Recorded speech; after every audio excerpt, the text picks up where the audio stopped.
बहू लाई हूँ कोई सिक्रेटरी नहीं, हिंदी कहानी। अरे माधुरी बेटा सुन तो।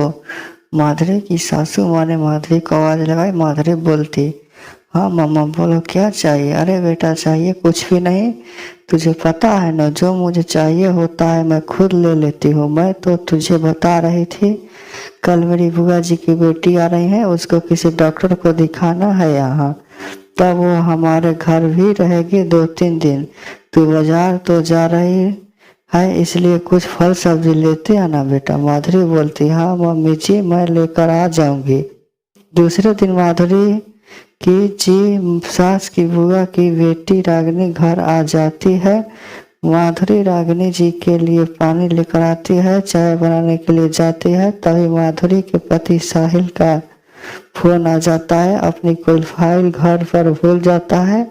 माधुरी को फाइल लेकर ऑफिस आने के लिए कहता है। माधुरी की सास बोलती है, अरे बेटा तू चाय बनाना छोड़, जल्दी से उसको यह फाइल देकर आ जा। माधुरी फाइल लेकर चली जाती है और माधुरी के साथ सरोज चाय बनाने के लिए किचन में चली जाती है। तभी रागिनी बोलती है, अरे क्या दीदी चाय बनाने में कौन सा ब्रश लगता, वही ही बना देती, 5 मिनट की तो बात थी। सरोज जी मुस्कुराती और बोलती हैं, अरे सही कहा तूने, 5 मिनट की बात थी, मैं बना लूंगी तो क्या बिगड़ जाएगा। और तुझको तो वैसे भी मेरे हाथ की चाय कितनी पसंद थी। और वह चाय में इलायची डालने के लिए इलायची का डिब्बा ढूंढने लगती है। रागिनी जी फिर बोलते हैं, आप कितनी शांति से बिना कोई गड़बड़ किए अब भी सारा काम कर लेती हो दीदी। सरोज जी मुस्कुराई हुई किचन से चाय और नाश्ते की ट्रे लेकर आती हैं और रागिनी को बोलती, तुझको पता है ना ज्यादा बड़बड़ करने से स्ट्रेस बढ़ता है और स्ट्रेस बढ़ने से चेहरे की रौनक कम होती है।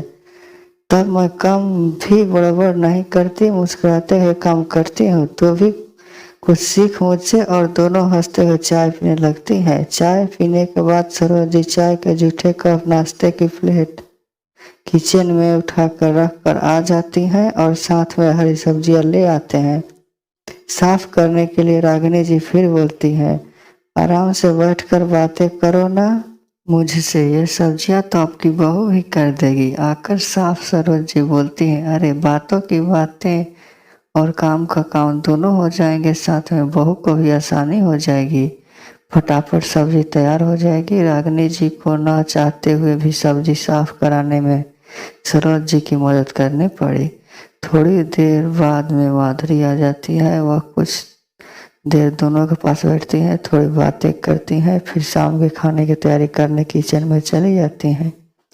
हरी सब्जियों को साफ किए हुए देखकर माधुरी खुश होती हैं और बोलती हैं, रे मामा आपने तो मेरा काम आसान कर दिया। हमेशा की तरह और मुस्कुरा देती हैं। सरोज जी भी अपनी बहू को देखकर मुस्कुरा देती हैं। रागिनी जी को प्यास लगती है, वो आवाज लगाती है माधुरी को। तभी सरोज जी खुद पानी का गिलास लाकर रागिनी जी को दे देते हैं। बाहर कपड़े सूख रहे थे। सरोज जी बाहर से कपड़े लेकर आती हैं और समेटने के लिए बैठ जाती हैं।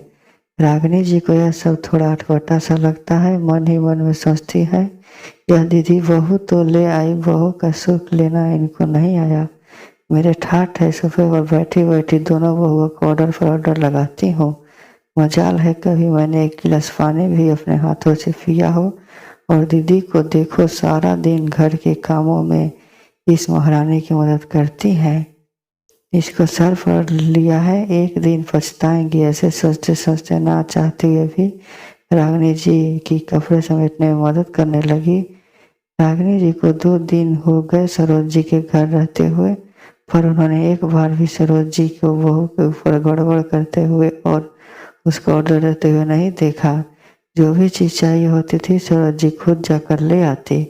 दोपहर में रागिनी जी और सरोज जी दोनों गपशप कर रही थी। रागिनी जी सरोज जी को मोबाइल में कुछ तस्वीर दिखा रही थी। सरोज जी का चश्मा ऊपर वाले कमरे में रह गया था और माधुरी सो रही थी उस टाइम। तो सरोज जी ने रागिनी जी को कहा, मैं चश्मा लेकर आती हूँ, ऐसे तो मुझसे बिना चश्मे के देखा नहीं जाता। तभी रागिनी जी बोलती हैं, क्या दीदी जब से आई हूँ देख रही हूँ अपना हर काम आप खुद कर रही हो। माधुरी को ही आवाज लगा दो, वो अभी पकड़ा सकती है तुमको चश्मा। हम फिर बहुएं लाती क्यों है, मैं तो आपके जैसे कभी नहीं करती। एक आवाज लगाती हूँ दोनों बहू को सीधा कर रखा है। एक आवाज पर ही दोनों की कभी छूट जाती है। बहू ले आई हो तो दीदी, पर सास बनना तुम्हें नहीं आया। सरोज जी हंसते हुए सोफे पर बैठ जाती हैं और रागिनी जी से बोलती हैं, सच कह रही है रागिनी तो। मुझको तेरे जैसे बहू को डराना नहीं आता, उससे काम लेना नहीं आता और ना ही बहू पर बड़बड़ करना आता है। अरे मुझको तो यह सब चीज़ें सीखनी भी नहीं है। मैं तो तुझको भी बोल रही हूँ, तू भी यह सब करना छोड़ दे। अरे जब तक हमारे साथ पैर सही सलामत हैं, इनको काम में लेने दे। मैं बहू लेकर आई हूँ, कोई सेक्रेटरी नहीं जो उसको हर वक्त बेवक्त वजह बिना वजह ऑर्डर देती रहूं।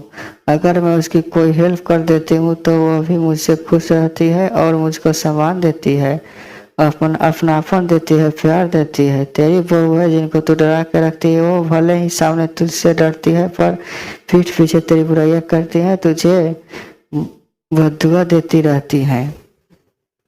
और तेरे जो यह जोड़ों का दर्द, वह भी सारा दिन एक जगह सोफे पर बैठे रहने से हुआ है। अरे कुछ चला कर अपना काम खुद किया कर, फिर देख कैसे यह जोड़ा का दर्द छुमंतर हो जाता है। और घर में सारा दिन बहू पर जो बड़बड़ करती तो उससे देख तेरा चेहरा देख कैसा बेनूर हो गया है।